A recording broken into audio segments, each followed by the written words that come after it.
에베소서 2장 1절에서 7절까지 말씀을 교독해서 읽도록 하겠습니다. 제가 먼저 읽도록 하겠습니다.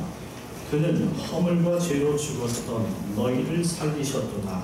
그때 너희는 그 가운데서 이미 자성들을 공중의 영제자를 받았으니 곧 지금 그 수령의 아들을 가운데서 살아납니다.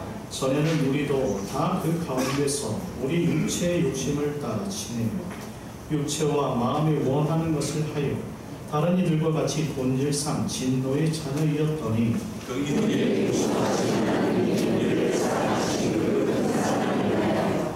허물로 죽은 우리를 그리스도와 함께 살리셨고 너희는 은혜로 구원을 받은 것이라. 또 함께 그리스도의 안에서 함께 읽겠습니다. 이는 그리스도 예수 안에서 우리에게 자비하심으로써 그 은혜의 지극히 풍성함을 보는 여러분에게 나타내려 하십니다. 아멘. 자리에 앉으시고 베드로의 찬양대의 찬양이 있겠습니다. 오늘 찬양의 가사처럼 이 낮은 곳이 은혜의 자리를 인치기 바랍니다. 낮은 곳이 얼마나 은혜가 되는지 여러분들이 낮아진 자만이 알 수 있습니다. 할렐루야. 한 주간 잘 지내셨습니까? 우리 양옆으로 마스크를 쓴 채로 한번 인사할 텐데요. 짧고 간단하게 샬롬 인사하겠습니다. 샬롬.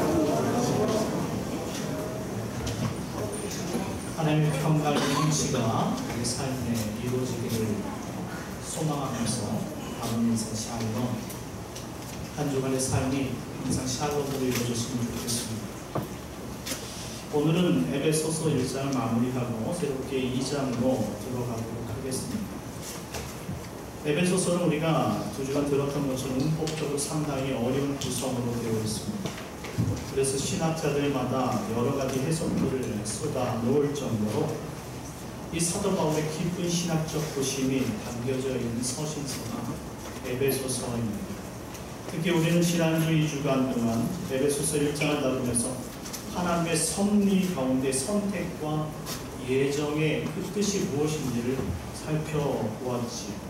이것이 신령한 복으로 이루어졌다라는 사실을 우리가 살폈습니다. 그리고 앞으로도 계속 반복적인 어려운 신학적 용어들로 아마 6장까지 가게 될 것 같습니다. 우리는 항상 이 에베소서 하나님의 말씀을 다룰 때에 이 듣기 쉬운 말과 가벼운 복음에 우리 신앙을 맡기지 말아야 될 것입니다. 듣기 좋은 말, 듣기 쉬운 단어, 이 단어로만 듣지 않으면 육체의 피로가 오고 눈이 닫혀지는 사람들이 있지요. 하지만 이 성경 말씀은 더욱더 깊이 연구하고 알아갈 때에 이 무궁무진한 하나님의 어휘들이 우리를 힘들게 하겠지만 새로운 신앙으로 말미암아 우리가 알지 못했던 하나님의 섭리를 발견하게 되는 것입니다. 그러니 우리를 진지하고 성숙된 복음 앞에 귀 기울이시고 딱딱한 음식이겠지만 그것을 먹어서 결국 장성한 분량에 이르는 복음의 일꾼들 되시길 예수님의 이름으로 축원합니다. 그래서 오늘 본문은 그의 능력이 라는 제목을 가지고 말씀을 전하고자 합니다. 첫 번째, 허물과 죄로 죽는다는 것은 허물과 죄로 죽는다는 것이 무엇인가 살펴보고 있습니다. 우리 다 같이 읽었지만 1절 말씀을 읽도록 하겠습니다. 1절 말씀 시작. 그는 허물과 죄로 죽었던 너희를 살리셨도다. 이 말씀을 영어 번역본에서 찾아보니까 as for you로 시작이 되어집니다. 당신으로 말하자면, 다시 말하면 강조가 되겠지요. 당신으로 말한다면 당신은 당신의 죄와 허물로 죽었었던 존재였다라고 설명을 합니다. 사도 바울은 아무래도 이 에베소 교인들이 어떠한 존재인지를 알기를 원했던 것입니다. 물론 이것은 에베소 교회에게 국한된 것은 아니지요. 오늘을 살아가는 우리에게도 어떤 존재인지를 아는 것이 우리 신앙의 새로운 출발점이 된다라는 것입니다.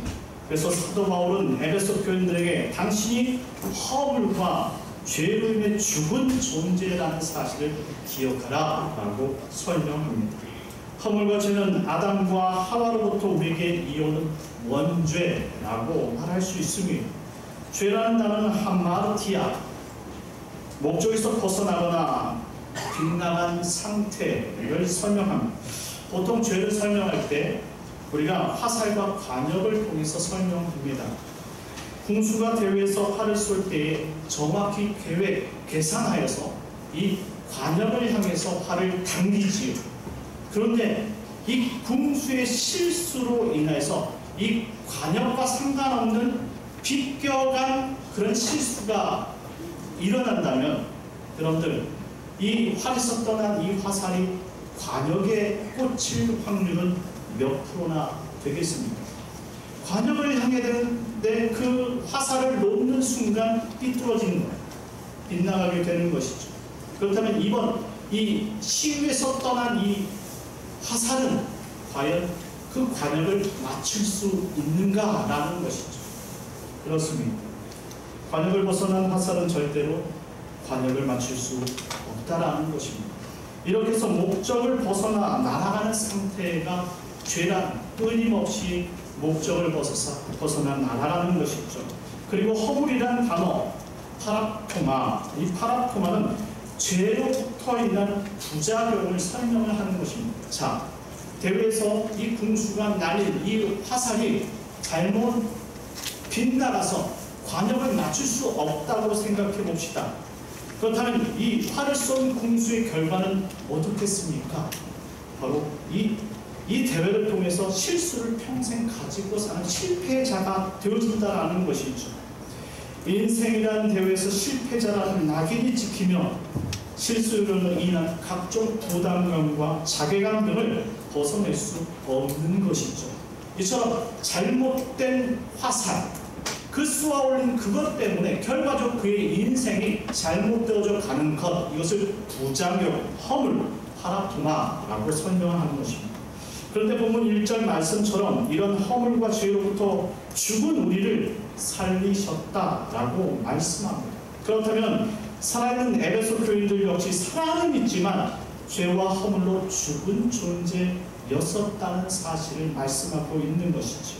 다시 말하면 죽은 존재가 죽는 존재가 아닌 죽은 존재라는 사실입니다. 죽는 존재는 육체가 쇠하고 일정한 나이에 이르면 죽는 것을 의미합니다. 일반적으로 사람들은 나이가 들기 때문에 죽는다고 생각해요. 우리 고승병호 집사님 이번 장례를 치르면서 많은 사람들이 이 죽음을 경험하는 것을 우리는 눈으로 확인했지요.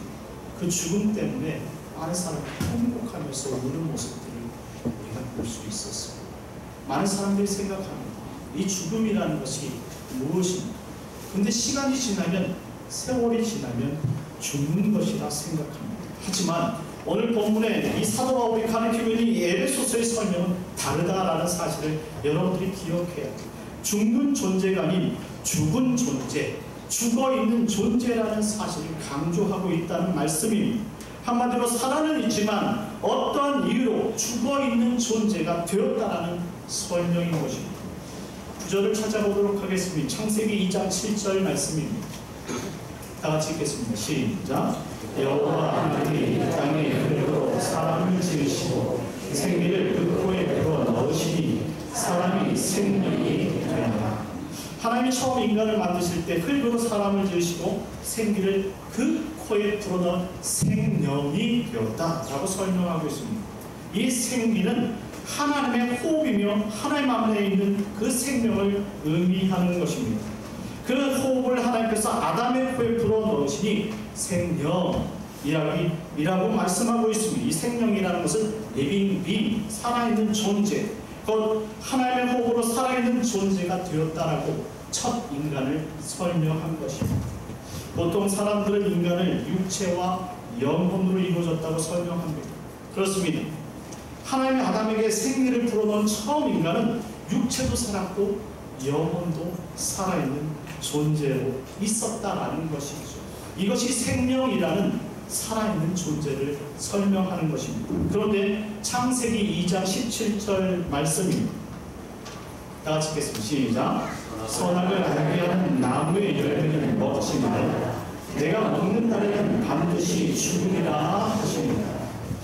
하지만 생명인 아담이 타락하게 됩니다.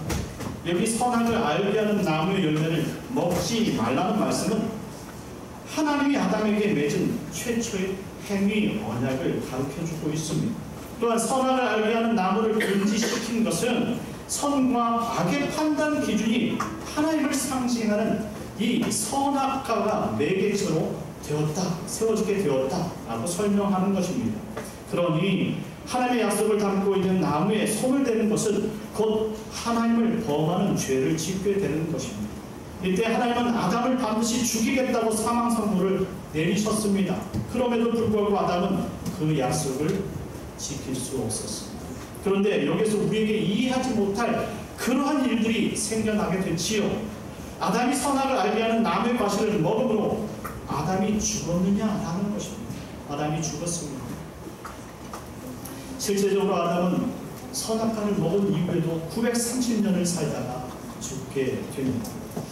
하나님이 분명 죽을 것이라 말씀하셨는데 아담은 죽지 않았다라는 거예요. 그렇다면 하나님이 반드시 죽는다고 하신 말씀은 우리가 생각하는 시간이 흘러서 죽음을 맞이하는 육체적 죽음과 다르다는 사실을 알 수 있다는 것이죠. 창세기 3장 24절 말씀을 찾아보겠습니다. 다 같이 읽겠습니다. 시작. 이같이 하나님이 그 사람을 쫓아내시고 에덴 동산 동쪽에 그릇들과 두루도는 불칼을 두어 생명나무의 길을 지키게 하시니라. 아멘. 아담은 사람들이 보기에 죽지 않았어요. 930년 동안 살 정도로 건강했다라는 것이죠. 그런데 바뀐 것이 있습니다. 바로 하나님의 동산인 에덴 동산에서 쫓겨났다라는 것이죠. 바로 이것은 하나님과 분리를 의미하는 것. 영원한 생명을 가지신 하나님에게서 분리되었다는 것은 생명의 호흡이 끊어져 영적인 단절, 영원한 생명으로부터 분리되었다라는 사실을 가르쳐 주고 있는 것. 그리고 이어 나오는 동쪽 입구의 그룹들과 두루도는 불칼을 두어 생명나무의 길을 지키게 하셨다라는 말씀은 이제 하나님을 만날 수 있는 길을 잃어버리게 되었다라는 사실을 가르쳐 주는 것입니다. 이것을 로마서에서 이렇게 설명을 합니다. 로마서 5장 12절 말씀입니다. 다 같이 읽겠습니다. 시작. 그러므로 한 사람으로 말미암아 죄가 세상에 들어오고 죄로 말미암아 사망이 들어왔나니 이와 같이 모든 사람이 죄를 지었으므로 사망이 모든 사람에게 이르렀느니라. 아멘. 바로 여기 한 사람이 바로 아담을 의미합니다. 아담이 에덴 동산에서 쫓겨나 하나님과 분리되어진 상태를 이 세상에 죄가 들어온 상태로 설명을 하고 있다라는 것입니다. 그런데 이렇게 죄만 들어오는 것이 아니라는 거예요. 죄로 인해 사망이 들어왔다는 사실을 말씀하고 있습니다. 이 사망을 다나토스라고 말하는데 죽음이라는 뜻을 가지고 있어요. 한마디로 처음 아담을 만드셨을 때는 생명으로서 영원한 생명을 가진 존재였어요. 그런데 죄로 인해서 하나님과 분리가 되고 결국 그 안에는 하나님의 생기가 죽음으로 말미암아 생명을 빼앗긴 존재가 되었다라는 거예요. 그러니 살아있는 모습은 갖추어지고 있지만 죽은 존재라고 설명을 하는 것입니다. 하지만 사람들은 오해해요. 나이가 먹으면 이 땅에서 죽는다고 생각합니다. 그것이 하나님과 영이 단절된 죽은 존재로서의 한계인 것이죠. 사람들은 나이 들어 죽는 것이 아니라 죄로 인해 죽는 줄 믿으시기 바랍니다. 로마서 6장 3절 말씀에 죄의 싹은 사망이라고 말씀드렸습니다. 요한계시록에 보면 이 다나토스라는 사망은 하데스라고 부르는 음부, 곧 죽음의 장소와 함께 종종 사용되어진 것을 볼 수 있습니다. 살아는 있으나 영원히 죽을 사람은 육체가 죽는 것으로 끝나지 않는다라는 것. 사망 다음에는 음부라는 영원히 죽어야 할 심판받아야 될 장소로 옮겨진다는 사실을 가르쳐주고 있는 것입니다. 그러니 우리가 장례식을 통해서 우리가 늘상 지켜보고 알아야 될 것이 있습니다. 단지 사람이 죽으면 이 땅에 묻히는 것이 아니라 심판받을 장소로 옮겨진다는 것. 그리고 히브리서 9장 20절의 말씀처럼 한 번 죽는 것은 사람에게 정해진 것이고 후에는 심판이 존재한다는 것. 이것을 요한계시록은 불못, 지옥이라고 표현을 하고 있습니다. 심판의 장소에서 마지막 심판을 받을 때에 영원한 지옥으로 떨어지는 것이 바로 죽은 존재의 모습이라는 사실을 가르쳐주고 있다는 것이죠. 그러니 죽어서 천국 가는 존재, 눈물을 흘리고 통곡할 이유가 우리는 없어서, 그분들 앞에서, 영장 앞에서 비록 우리는 슬퍼서 눈물을 흘리지만 우리는 찬송하며 그분을 떠나보내는 것 아니겠습니까? 그런데 예수를 알지 못하고 이 땅에서 죽은 존재가 되는 사람은 이 죽음 이후에 영원한 죽음의 형벌을 감당할 수밖에 없다는 사실, 그것을 놓고 더욱더 통곡해야 된다는 사실을 우리 인간들은 알아야 된다는 것입니다. 사랑하는 성도 여러분, 이처럼 죄를 통해서 우리는 사망이 들어오게 되고 결국 우리는 죽은 존재가 되었다라는 것. 죽은 존재는 하나님을 알지 못해요. 죽은 존재는 하나님을 영화롭게 할 수도 없다는 사실을 기억하시기 바랍니다. 두 번째, 영이 죽은 사람들의 상태를 설명합니다. 사도 바울은 더 나아가 영이 죽은 사람들이 어떤 상태로 살아가는지를 설명합니다. 에베소서 2장 2절 말씀인데요, 다 같이 읽어보도록 하겠습니다. 시작.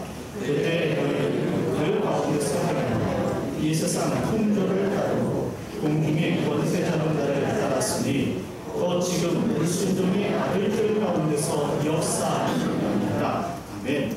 그때 너희는 그 가운데서 행하여 이 세상 풍조를 따르고. 이 말씀을 보십시오. 아담의 죄로 인해 사망 안에서 사는 사람들은 이 세상 풍조를 따른다고 말씀하고 있습니다. 여기 풍조라는 단어가 아이온이라는 단어입니다. 이것은 원래 시간을 가리키는 단어로서 영원이라는 그런 의미를 가지고 있습니다. 그런데 오늘 본문에서만큼은 영원이라는 시간 속에는 정신이라고 학자들은 해석합니다. 이 정신, 스피릿. 그래서 풍조라는 단어로 학자들은 번역했는데, 이 아담 이후 영이 죽은 모든 사람들은 시대마다 흘렀던 사조나 정신들을 따르는 존재가 되었다는 것. 그러니 현 시대 외에는 바라볼 수 없는 존재가 되었다는 것. 아무리 예수님을 믿어야 천국에 간다고 길과 진리가 예수라고 설명을 해봐도, 그 복음을 전한다고 해도 전혀 마음에 감흥이 없는 존재가 되었다는 것.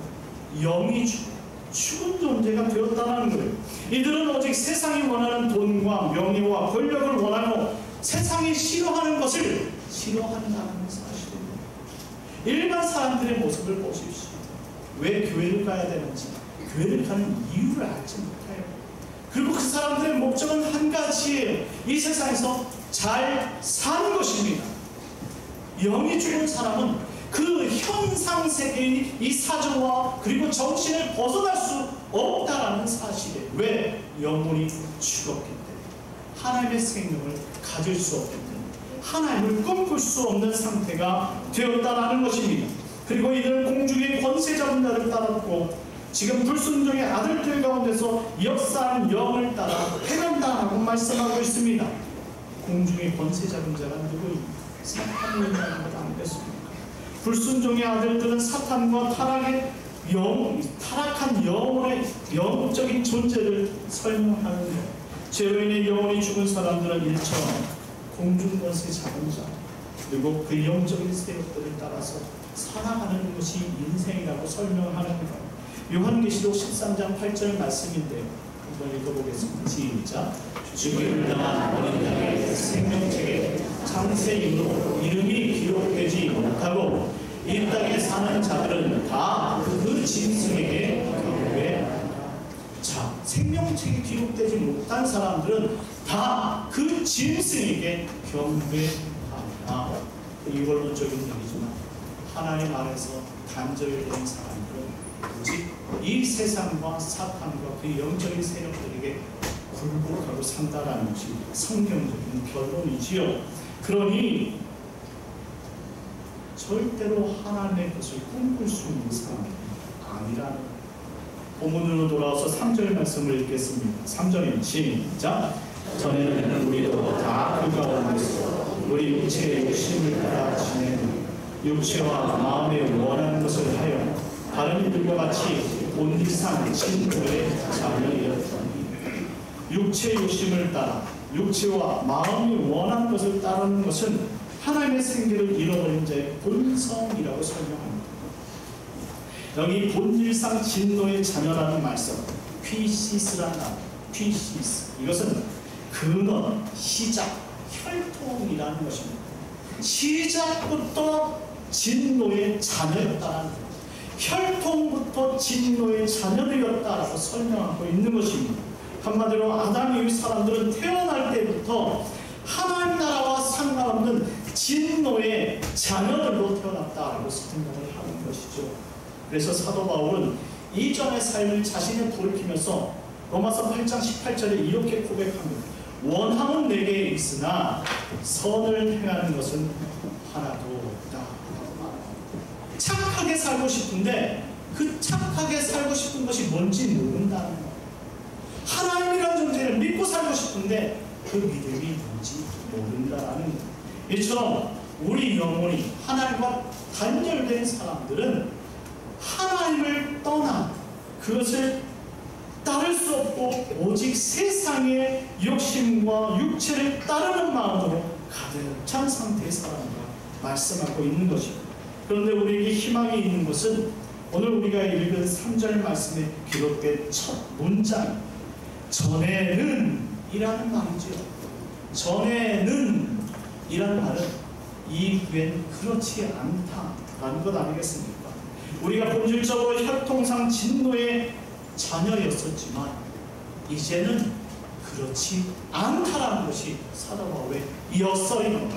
사랑하는 성도들, 우리가 주일날 이 자리에 모인 이유가 무엇입니까? 전에는 우리가 하나님을 몰라서 세상에서 방황하고 육체의 좋은 것을 따라다니는 육체적 사람이었다면 이제는 우리에게서 가장 귀중한 것이 나를 구원하신 그 예수 그리스도를 따라서 영원한 하나님을 찬양하고 예배하고 우리가 사모하는 저 천국을 소망하는 그 존재로서 살아가는 것이 가장 중요하여서 주일을 다른 사람들은 일요일이라 부르지만 우리는 주님을 예배하는 날로 섬기며 그것을 가장 가치 있게 살아가고 생각하며 이 자리에 모인 바로 변화된 하나님의 백성들인 줄 믿으시기 바랍니다. 이게 바로 우리의 본분이 바뀌어졌다는 사실을 말해주고 있는 것입니다. 이제 혈통적 저주에서 풀려나 하나님의 백성들이 되었다라는 사실입니다.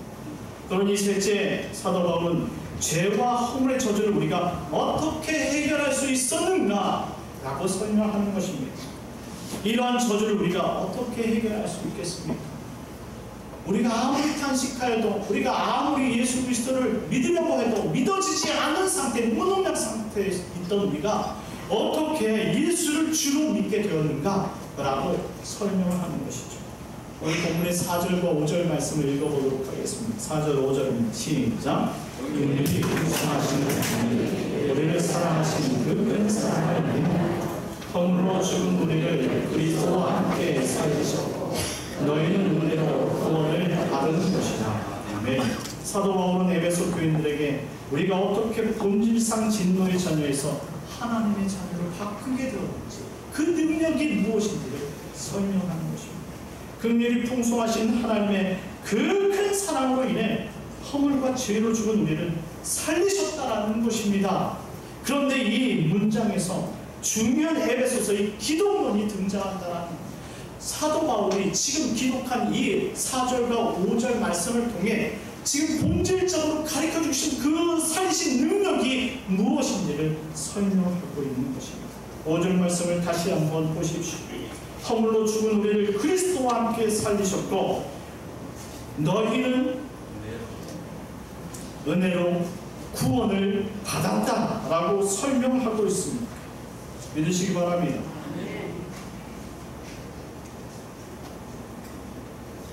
우리를 그리스도와 함께 살리셨다는 말씀은 하나님께서 우리와 그리스도를 동시에 또는 함께 살리셨다는 표현이 절대 아닙니다. 기독론이 여기서 등장하는 거예요.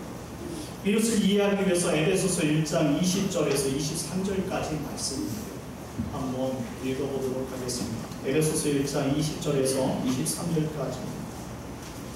찾으셨습니까? 다 같이 계속 시작. 그의 능력이 그리스도 안에서 역사하사 죽은 자들 가운데서 다시 살리시고 하늘에서 자기의 오른편에 앉히사 모든 통치와 권세와 능력과 주권과 이 세상뿐 아니라 모든 세상에 일하는 모든 일을 위해 뛰어나게 하시고 또 만물을 그의 발 아래 복종하게 하시고 그를 만물 위에 교회의 머리로 삼으셨느니라.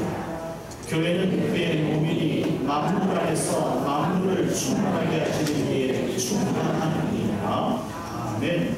이 말씀은 상당히 어려운 말씀입니다. 이 말씀이 바로 우리가 중요하게 생각할 수 있는 그리스도의 승리입니다. 이 땅에 예수님께서 사람으로 오셨지만 사람으로서의 예수님이 아니라 하나님으로서의 예수님, 그분이 누구신가를 나타내는 구절들이라는 사실입니다.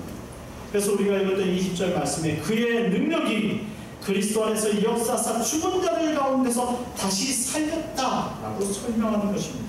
여기서 말씀하신 그의 능력은 그리스도를 죽은 자 가운데 살리신 하나님의 능력을 말씀하고 있는 것입니다. 그런데 오늘 본문 사도 바울은 그의 능력이란 다음 문장부터 설명하고 싶었던 거예요. 그렇다면 그의 능력이 예수 그리스도를 살리셨으면 예수님은 누구냐라는 것입니다. 그러면 예수님은 피조물이냐라는 질문을 던지고 싶었던 거예요. 하지만 오늘 이렇게 기록이 되어 있지요. 그의 능력이 그리스도 안에서 역사하사 죽은 자들 가운데서 다시 살리시고 하늘에서 자신의 오른편에 앉히셨다라고 말하고 있습니다. 하늘 보좌, 하나님이 앉아계신 그 보좌 오른편에 앉히셨다라는 거예요. 보좌에 앉으신 건 왕이라고 설명도 듭니다. 그 오른편은 왕자가 앉는 자리예요. 여러분들, 왕과 왕자는 여러분 우리 인간관계를 생각하면 아버지와 아들 사이로 생각할 수 있지만 권위가 똑같은 존재라는 사실을 지금 역설하고 있다는 거예요. 그래서 이것을 신학적 언어로 그리스도의 승위, 영광스러운 자리로 다시 복귀하신 예수님이다 라고 설명합니다. 왜 그렇다면 그리스도께서 하늘 보좌 우편에 앉으셔야만 했는가라는 거예요. 이것이 바로 사도 바울이 지금 구원받은 에베소 교인들에게 하고 싶은 그리스도론이라는 것이죠. 여기는 두 가지 중요한 사실이 있습니다. 첫째, 성자는 하나님, 성부 하나님보다 능력이 없으신 아들이나 하나님의 이인자가 아니라는 사실을 전제하고 있다는 거예요. 다시 말해 성자이신 예수 그리스도가 하나님보다 못하신 존재이거나 그가 만든 피조물 아들처럼 여겨지는 분이 절대 아니라는 설명을 하는 것. 성자 하나님 역시 삼위일체의 하나님이시라는 사실을 기억하시기 바랍니다. 성부 하나님의 보좌는 다스리고 심판하는 자리입니다. 그 우편은 그 자리를 이어받을 왕자의 자리로 왕과 동등한 자리라는 사실을 사도 바울은 역설하고 있는 것.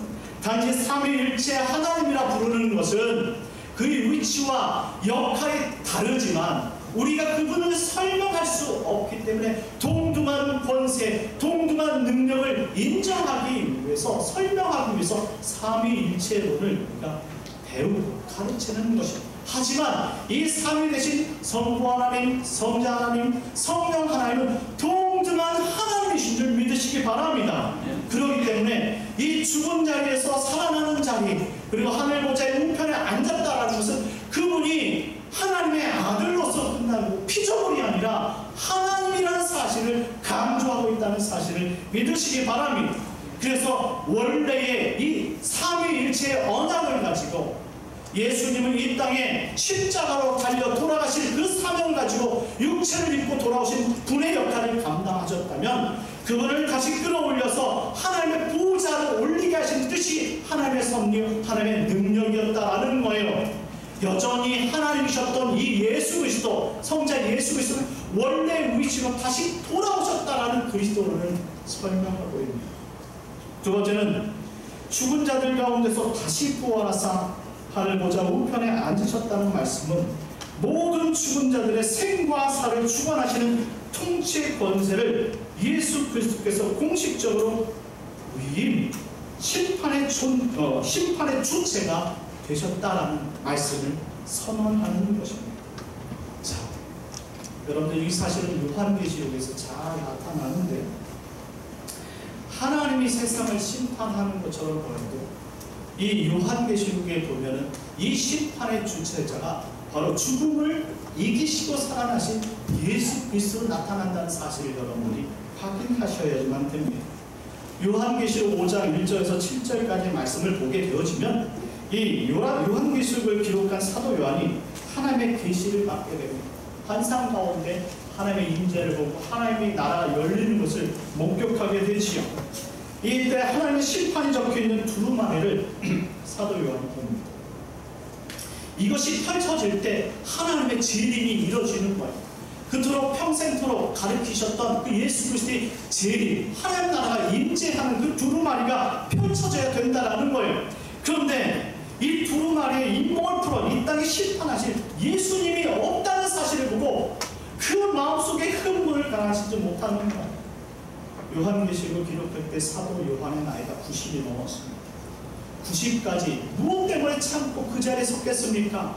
하나님께서 하신 그 재림의 약속 때문에 그 생명을 지키고 말씀의 존재를 귀하고 하나님의 말씀을 복음을 증거하기 위해 그 소명을 가지고 살았던 이 노인 사도 요한이 이 일봉을 풀어서 세상을 심판하신 다시 오신 예수님이 없다라는 사실을 보고 허망한 그 한탄의 눈물을 쏟아붓게 된 이때 하늘에 있는 24장로 가운데 한 사람이 말하기를 유대지파 다윗의 뿌리가 이겼으니 그가 그 두루마리와 그 일곱 인을 떼시겠다라고 선언을 하게 됩니다. 그리고 요한계시록 5장 7절 말씀이 됩니다. 우리 다같이 요한계시록 5장 7절 말씀을 읽겠습니다. 시작. 그 어린 양이 나와서 보좌에 앉으신 이의 오른손에서 두루마리를 취하시니 아멘. 보좌에 앉으신 그 하나님에게 오른손에 들려있던 이 두루마리를 지금 어린 양 예수 그리스도가 나와 그것을 부여잡고 그 보좌 우편에 앉으셨다라는 말씀을 설명하고 있는 거예요. 이것이 그리스도의 승리이며 전능하신 그리스도로 복귀하신 예수 그리스도의 모습이다라는 거예요. 그가 복귀하신 이유, 승리하신 이유는 단 한 가지, 세상을 통치하시고 세상을 심판하시겠다는 그 권세가 있다는 사실을 보여주는 것이에요. 그러니 2000년 전에 십자가를 지시고 달려 죽으신 그 예수님 사라지고 없어지는 것이 아니에요. 그를 일으켰던 하나님의 능력이 그를 하나님 보좌 우편에 앉히시고 하나님 우편에 그 하나님이 그 심판의 권세를 가지시고 지금 이 땅을 향해 그 두루마리를 열고 심판을 하나씩 이루어가고 있다는 사실을 기억하시기 바랍니다. 따라서 에베소서 1장 20절 시작부터 우리가 예수 그리스도를 살리신 능력의 주체가 하나님이시다면 지금 우리가 1장 20절 이후의 말씀부터 그 주체가 바로 예수님으로 이방되어졌다는 사실을 기억하셔야 한다는 사랑하는 성도 여러분, 에베소 교인들에게 너희들이 받은 그 허물과 죽었던 너희를 살리시던 그분이 누구나 하나님의 능력으로 살려서 자신의 의지를 회복하고 그리고 온 우주를 통치하고 그리고 충만케 하고 그리고 다스리는 바로 하나님이신 예수 그리스도께서 우리를 사망의 권세에서 허물과 죄로부터 다시 살리셨다고 선언하는 것이 바로 에베소서 2장 1절부터 본문의 말씀입니다. 사랑하는 성도 여러분, 예수님이 죽으심으로 말미암아 그의 능력이 다시 회복되어졌고 결국 그의 능력으로 말미암아 우리를 살리신 줄 믿으시기 바랍니다.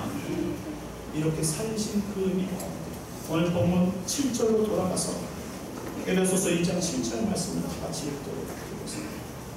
7절 말씀 시작. 이는 그리스도 예수 안에서 우리에게 자비하심으로써 그 은혜의 지극히 풍성함을 오늘도 여러 세대에 나타내려 하시니 아멘. 성삼위 하나님이신 예수 그리스도의 자식이 하심으로 이렇게 받은 구원의 은혜가 지금 에베소 교회와 우리 효신교회와 성도들에게 실제적으로 영향을 끼치고 있다는 사실을 말씀하고 있습니다. 우리는 가볍게 어쩌면 쉽게 믿고 신앙생활하는 이 구원의 자리가 그토록 영광스럽고 영화로운 그리스도의 능력으로 시작됐다는 사실을 기억하라는 말씀입니다. 그런데 이러한 능력은 에베소 교인이나 우리에게만 국한된 것이 아니라 하나님께서 선택하시고 예정하신 모든 자에게 본문의 말씀처럼 오늘 여러 세대에 나타내려 하시는 하나님의 큰 긍휼이 선포되었음을 기억하시기 바랍니다. 우리가 믿는 이 즐거움, 우리가 선택의 그 축복에 담겨진 거룩하고 흠이 없는 그 삶의 축복, 예정함으로 말미암아 부르셔서 그것을 누리게 하려는 이 모든 삶의 모든 모습들을 하나님의 지극히 큰 풍성한 긍휼과 그 은혜로 말미암아 온 세대에 보고 알리게 하시고 이것이 하나님의 역사로 이루어졌다는 사실을 선포하게 하시려는 하나님의 뜻이 담겨져 있다라는 것입니다.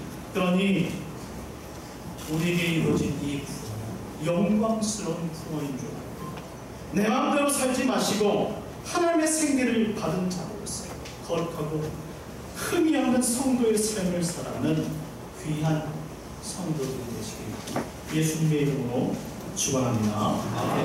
우리 다 같이 일어나셔서 찬송가 313장 찬송가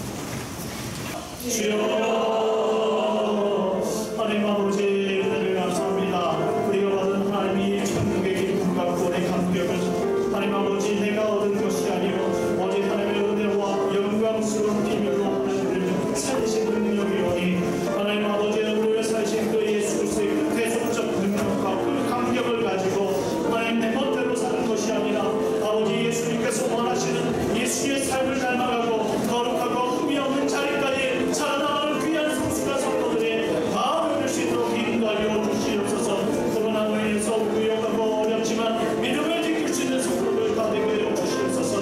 특별히 하나님 아버지 우리 사랑하는 아버지고 성령은 삶을 인도했고 하나님 아버지 자리 예배드리는 아버지 병들이 있사오니 하나님 앞길을 인도해 주시고 믿음으로 앞으로 살아가며 주께 영광을 돌리시는 못된 가정들 다 받을 수 있도록 인도하여 주시옵시고 우리 모두가 찬양하며 우리가 기뻐하며 감격하며 서로 위로할 수 있는 복된 성도들 다 되어서 주님만 높일 수 있는 귀한 은혜가 차오르는 저들 다 될 수 있도록 인도하여 주시옵소서. 주님 축복될 것을 믿사옵나이다.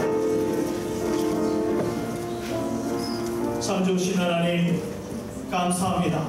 우리가 얻은 이 구원은 나로부터 얻은 구원이 아니라 오직 하나님의 은혜이요 예수 그리스도의 피의 대가이며 특별히 그 영광스럽고 영화로운 아버지 감격으로 얻은 구원인 줄 믿사오니 하나님 이 구원의 감격을 가지고 아버지 대처 아버지 저들이 선택받은 저들에게 거룩하고 흠이 없는 존재로서 신령한 복을 주신 그 복을 귀한 줄 알고 하나님 아버지 내 마음대로 살지 않고 믿음으로 하루하루를 살아갈 수 있는 복된 성도들 다 되어지게 하여 주시옵시고 특별히 사랑하는 아버지를 여의고 특별히 하나님 이 자리에 참석한 유가족들을 기억하셔서 아버지 앞으로 앞길을 주 믿음으로 살아갈 수 있도록 인도하여 주시옵시고 성도의 발자취와 성도의 삶이 무엇인가를 가득 깨닫고 예수 그리스도처럼 장성한 분량에 이르고 하나님 거룩하고 흠이 없는 존재로 치져갈 수 있는 유가족들을 다 얻어주시도록 하나님 붙잡아 주실 줄 믿사오며 거룩하신 예수님의 이름으로 기도드리옵나이다. 아멘. 지금은 부활이요 생명 되신 예수 그리스도의 하나님의 마음을 가진 성령님의 감화감동 위로 요통하심의 역사가 오직 구원의 역사가 하나님의 은혜의 역사인 줄 믿고 나를 원하신 예수 그리스도를 바라보고 온전히 흠이 없고 거룩한 삶을 살게 나가길 소망하는 머리 숙인 사랑하는 백성들 머리 위 그리고 슬픔을 딛고 하나님의 뜻을 따라 정말 아름다운 삶을 살아가고 회복하길 원하는 이제 선속한 우리 유가족들 모두 위 이제부터 영원토록 함께 있을지어다. 아멘.